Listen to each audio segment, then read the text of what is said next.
আমরা যারা আছি দিন আনা দিন খাওয়া মানুষ, আমাদেরও সামান্য ইনকাম, আর আজকের দিনে যা খরচ, এই সামান্য ইনকামে না কিছুই হয় না। তা সত্ত্বেও কিন্তু আমাদের ভবিষ্যতের জন্য কিছু সেভিং করতেই হয়। শুধুমাত্র নিজেদের জন্য নয়, আমাদের পরবর্তী প্রজন্মের ভবিষ্যৎ ভালো যাতে হয় সেই চেষ্টা আমাদেরকেই করতে হবে। কারণ তাদের কোনো খামতি তাদের জন্য নয়, আমাদের জন্যই হয়ে থাকবে। আর আমরা যদি তাদেরকে সমস্ত কিছু দিতে পারি, তবেই তারা ভবিষ্যতে একটা সুস্থ স্বাভাবিক জীবন পাবে। সেই সমস্ত কথা ভেবে আমাদের ইনকাম যত সামান্যই হোক না কেন, তার থেকেও যত সামান্য কিছু নিয়ে ভবিষ্যতের জন্য সঞ্চয় করা উচিত। তো শুভ সকাল বন্ধুরা, কেমন আছো তোমরা? আশা করি সবাই খুব ভালো আছো, সুস্থ আছো, আর আমরাও বেশ ভালো আছি। আমি আলপনা, আমার নতুন আরও একটি ব্লগে তোমাদের সবাইকে জানাই অনেক অনেক স্বাগত আর অনেক অনেক ভালোবাসা। আজকে দিনটা হলো বুধবার, আর এখন ঘড়িতে সকাল ওই 7:30, 7:30 হবে। তো আজকে এখন থেকেই তোমাদেরকে সাথে নিয়ে আজকের ভিডিও শুরু করছি। প্রত্যেক দিনের মতো মেয়ে কিন্তু টিউশনে চলে গেছে, আর সকালের বাসি কাজকর্ম কমপ্লিট করে আজকে কিন্তু স্নান করিনি, ফ্রেশ হয়ে নিয়েছি। কারণ আজকে না অনেক কিছু কাচাকাচির ব্যাপার রয়েছে। তো সেই কারণে আর কি কিছু জামা কাপড় ভিজিয়ে রেখেছি, একটু বেলার দিকে কাচবো। আর তারপরে ফ্রেশ হয়ে চাটা খেয়ে নিলাম। আজকে চা আর মুড়ি খেয়েছিলাম, কারণ কি সকালে ওই যে চা দিয়ে যে বিস্কুটটা খাওয়া হয় না, শেষ হয়ে গিয়েছিলো, আনা হয়নি। তো সেই কারণেই আজকে ওই মুড়ি ঝুড়ি ভাজা চা খাওয়া হয়ে গেছে। আর তারপরে প্রত্যেক দিনের মতো রান্নাটাও চাপিয়ে দিয়েছি, কারণ মেয়ে যাবে স্কুলে। তো ওদিকে ভাত বসিয়ে দিয়েছি, আর আজকে রান্না করব ভেন্ডি, শুধু ভেন্ডির সর্ষে বাটা দিয়ে, আর করব আলু পটল সয়াবিনের ঝোল। তো ওদিকে ভেন্ডিটা চাপিয়ে দিলাম, আর তারপরে দেখো এদিকে ওই আলু পটলের মশলাটা বানিয়ে নিচ্ছি। মশলা বলতে ওই আদা রসুন টমেটো পেঁয়াজ একসঙ্গে জিরে সব কিছু একসঙ্গে পেস্ট করে নিয়ে নিলাম। আর তারপরে দেখো এদিকে আমার ভেন্ডি সর্ষেটা কিন্তু অলরেডি হয়েই গেছে। তবে আজকে কিন্তু এটা বেশ ভালো লাগছিল। আসলে এই গাছের টাটকা টাটকা নরম সবজি দিয়ে যে কোনো সবজি রান্না করলে না ভীষণ টেস্ট হয়। তো নামানোর আগে দিয়ে দিলাম একটু কাঁচা সর্ষের তেল। এটা কিন্তু পুরোনো দিনের মানুষরাই করে থাকে। আমি আমার ঠাকুমার কাছে দেখতাম, যাই রান্না করতো না কেন শেষে একটু সর্ষের তেল ছড়া দিত, তবে খেতে কিন্তু মন্দ লাগতো না। তো যাই হোক, এদিকে দেখো গল্প করতে করতে আমার সর্ষে ভেন্ডি হয়ে গেল। এখন এই যে আলু পটলের ঝোলটা বানিয়ে নেব। তো ওই তেলের মধ্যে আজকে কিন্তু সাদা তেলেই রান্না করছি। একটু তেজপাতা কালো জিরে ফোড়ন দিয়ে আলু পটল কেটে ধুয়ে রেখেছিলাম, সেটা দিয়ে এখন লবণ হলুদ দিয়ে ভেজে নেব। আর সয়াবিনটাকে কিন্তু গরম জলে ভিজিয়ে রেখেছি। আমাদের যাদের হাজব্যান্ডরা চাকরি করে, ছোট বড় যাই হোক না কেন, তাদের বেতন কিন্তু একটা নির্দিষ্ট। তো আমারও হাজব্যান্ড ওই সামান্য একটা কাজ বা চাকরি বলতে পারো করে, তার কিন্তু খুবই সামান্য ইনকাম। তো সেই ইনকামে আজকের দিনে কিন্তু ভালোভাবে খেয়ে পরেই বাঁচা কষ্টকর। সেক্ষেত্রে আমি কিন্তু আমার মেয়ে, তোমরা জানো, নাচ গান ছবি আঁকা এবং প্রাইভেট স্কুলে পড়ে, সবটাই মেনটেন করে সংসারে খাওয়া দাওয়া, নিজেদের খরচাপাতি, তারপরে রয়েছে কুটুম্বিতা। তো সমস্ত কিছু সবটাই তোমরা ভিডিওর মাধ্যমে দেখতে পাও। সমস্তটা মেনটেন করার পরেও কিন্তু আমরা আমাদের ভবিষ্যৎ এবং মেয়ের ভবিষ্যতের জন্য সামান্য কিছু সেভিংস কীভাবে করি আজকের ভিডিওতে সেটাই শেয়ার করব। তবে আমি বলবো না যে অনেক কিছু করে ফেলতে পারি, তবে যেমন মানুষ আমরা ঠিক তার একটু একটু সেভিংস কিন্তু করার চেষ্টা করি। আর এটা না একমাত্র গৃহবধূরাই করতে পারে, তাদেরকে হাল ধরতে হয়। এমন নয় যে তাদেরকে এই ব্যাংকে যেতে হবে, তাদেরকেই পোস্ট অফিসে যেতে হবে, এরকম কিন্তু কোনো ব্যাপার নেই। তাদেরকে দিয়ে করাতে হবে। এটাই হচ্ছে একটা, দেখবে পুরুষ মানুষ অনেক টাকা ইনকাম করতে পারে, কিন্তু সেভিংস করা পুরুষ মানুষের পক্ষে সম্ভব নয়। তো যাই হোক, অনেক কথা বলে ফেললাম। আর এদিকে দেখো তোমাদের সঙ্গে কথা বলতে বলতে অনেক কাজও আমার হয়ে গেল।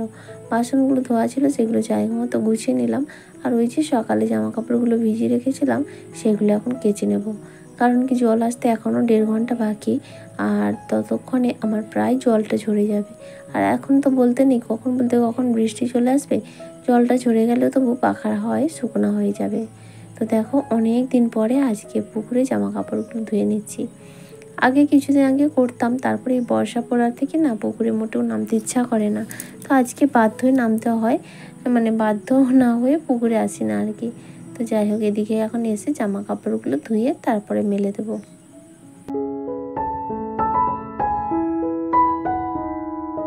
তো তো বন্ধুরা, আমার আজকের ভিডিওটা তোমাদের কেমন লাগলো অবশ্যই একটা কমেন্ট করে জানিও। আর যদি ভালো লাগে তাহলে প্লিজ একটা লাইক করে দিও, আর চাইলে শেয়ারও করতে পারো। আর আজকের ভিডিওতে যদি তুমি নতুন বন্ধু হয়ে থাকো চাইলে চ্যানেলটা সাবস্ক্রাইবও করতে পারো। আর যারা অলরেডি সাবস্ক্রাইব করে ছোট্ট পরিবারের সদস্য হয়ে গেছো তাদের সবাইকে জানাই অসংখ্য ধন্যবাদ।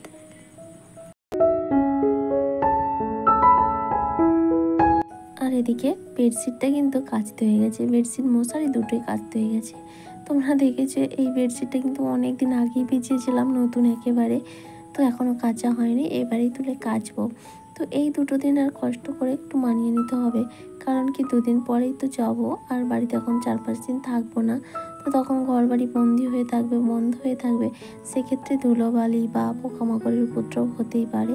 তাই ভাবলাম এসে তো আমাকে চেঞ্জ করতেই হবে, তাহলে এই দুটো দিন কষ্ট করে কাটিয়ে দিলে ফিরে আসার পরে এইটাকেই চেঞ্জ করে তখন আরেকটা কাঁচা পরিয়ে দেবো। সেক্ষেত্রে আমার পরিশ্রমটা অনেকটা কম হবে। তো এদিকে দেখো বিছানাটা বেডশিটটা তুলে ভালো করে ঝেড়ে আবার একবার সুন্দর করে বিছিয়ে নিচ্ছি।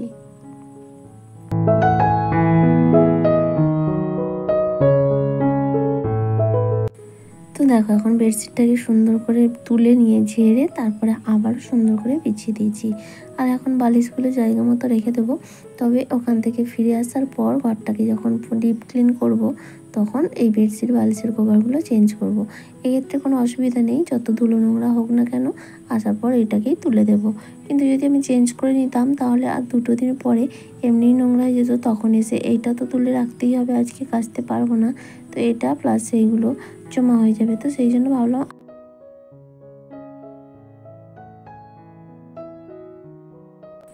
আর তারপর বিছানাটা সুন্দর করে গুছিয়ে নিলাম। আর এই যে এদিকে দেখো মেয়ের পুতুলটা রাখা রয়েছে, সেই জায়গাটাও একটু পরিষ্কার করে পুতুলটাও ঝেড়ে রেখে দিলাম। আর ওই পুতুলটা না দেখতে ভীষণ কিউট, দেখতে গিয়ে কিনে এনেছিলাম। আর তারপরে চলে আসলাম দেখো মেয়ের এই যে জামার ঝুড়িটা কয়েকদিন ধরে মেয়ে নিচে বের করে পড়ছে, তো সেই জন্যই অগোছালো হয়ে আছে। আর এখন এটাকে একটু গুছিয়ে নেব।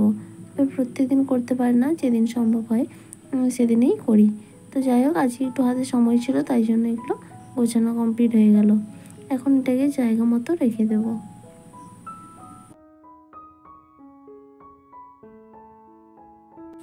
আর আমার প্রত্যেক দিনের ভিডিওতে যে সকল দিদিভাইরা এত সুন্দর সুন্দর কমেন্ট করে আমাকে সাপোর্ট করছো এবং আমাকে উৎসাহ দিচ্ছ, তাদের সবাইকে জানাই অসংখ্য ধন্যবাদ। আর দেখো এখন এই যে এই লাল ঝুড়িটার মধ্যে মেয়ের জামাগুলো থাকে, শুধুমাত্র জামাগুলোই থাকে। তো সেইগুলোই জায়গা মতো গুছিয়ে নিলাম। আর এখন এই যে ড্রয়ারটার মধ্যে মেয়ের প্যান্ট কিছু থাকে, ড্রয়ারের একটা অংশ। তো প্যান্টগুলো কীরকম অগোছালো হয়ে গেছে, আর কয়েকটা প্যান্ট ভিজেও আছে, কারণ বৃষ্টি তো একভাবে হচ্ছে না, আর প্যান্টগুলো একটু মোটা টাইপের হয়, তাই জন্য শোকাতে একটু দেরি হচ্ছে।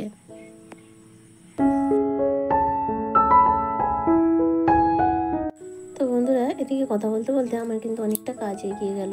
ওই যে মেয়ের ঝুড়িতে যে জামাগুলো আছে সেগুলো গুছিয়ে রাখলাম, এবং ড্রয়ারের মধ্যে যে প্যান্টগুলো রয়েছে সেগুলোকেও সুন্দর করে গুছিয়ে নিলাম। আর তারপরে চলে আসলাম এই যে ফার্নিচারগুলো আছে, যদিও লাক্সারি কিছু নয়, তবে যেটা আছে সেটাই আমার কাছে অনেক।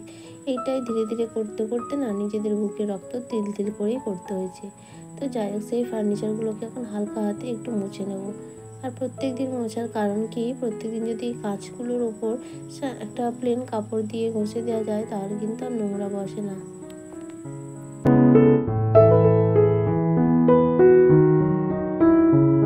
হাতে আর মাত্র 2 দিন সময় আছে, এই সময়ের মধ্যে আমাকে ঘর দোর সব পরিষ্কার পরিচ্ছন্ন যদিও আছে সব গোছগাছ করে রেখে দিয়ে তারপর যেতে হবে।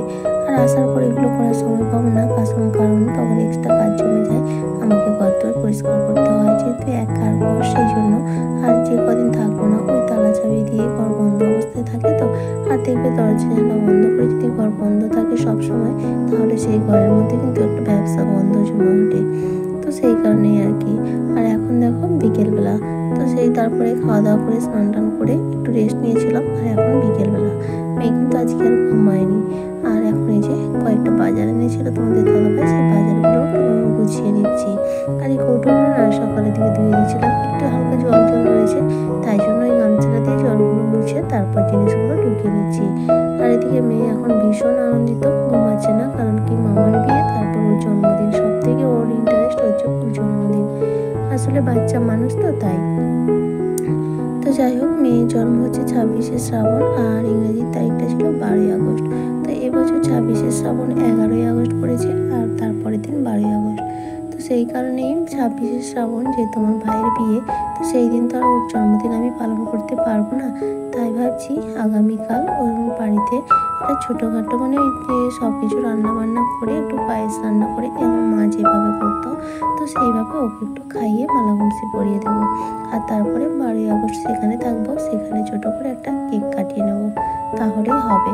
আর সেখানে কি বলতো, এই রান্নাবান্না করে সেই দিনে কিন্তু খাওয়ানো সম্ভব হবে না, সেই কারণেই এই ব্যবস্থা আর কি। এবারে না হয় জন্মদিন নয়, জন্মপাটটা মাসটাই ধরা হোক, কিছু আর করার নেই। তো সেই কথা বলেছি যে কালকে তোমার জন্মদিন দেবো, তাই ভীষণ খুশি।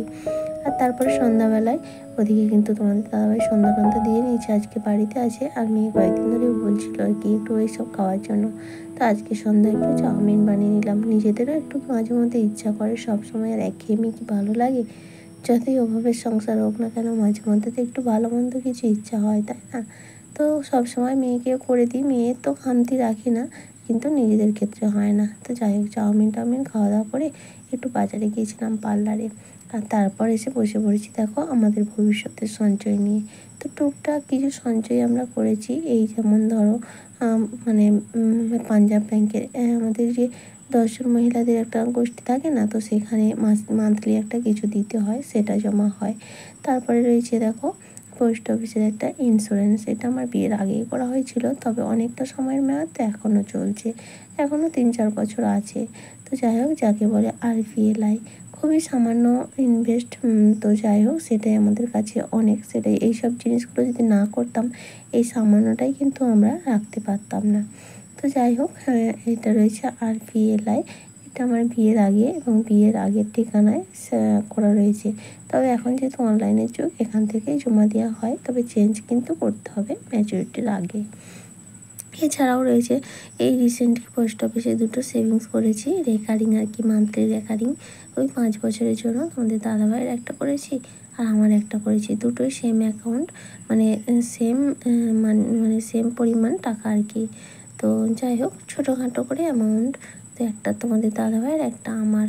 তো 5 বছরে যে টাকাটা জমা হবে, সেই টাকার সঙ্গে হয়তো একটু সুদ যোগ হবে, সেই টাকাটা তুলে নিয়ে আবার অন্য কোনো কাজে লাগানো যাবে। কিন্তু এই 5 বছরে প্রত্যেক মাসে আমরা 100 বা 200 করে টাকা কিন্তু হাতে রাখতে পারবো না। তো সেই রকমই আর কি টুকটাক কিছু সেভিংস রয়েছে। আর একটা রয়েছে দেখো আমাদের দুজনের জয়েন্টে, তো তোমাদের দাদাভাই আর আমার জয়েন্ট অ্যাকাউন্ট করা রয়েছে। তো টুকটাক ওই খুব, আমি আবারও বলছি, খুবই সামান্য ইনভেস্ট করা আর কি। তো সেইটাই আমাদের কাছে অনেক, ওই সামান্য থেকেই কিন্তু একদিন অনেকটাই হয়। কিন্তু এই সবগুলো যদি না করতাম, এই সামান্য জিনিসটাও রাখা সম্ভব কখনোই হতো না। আর এছাড়াও রয়েছে মেয়ের জন্য, স্পেশালি ওগুলো তো আমাদের জন্য রয়েছে, ভবিষ্যতের জন্য আমাদের মানে আমাদের সন্তানদের তো অবশ্যই। আর স্পেশালি মেয়ের জন্য, মেয়ে জন্মানোর পরেই একটা করেছিলাম পোস্ট অফিসে, যেটা তোমরা সবাই জানো, সুকন্যা আর কি। তো সেটা ধরে রয়েছে মেয়ের একটা ভবিষ্যৎ বলা যেতে পারে। তাহলে বন্ধুরা, চলো আজকের মতো টাটা, গুড নাইট।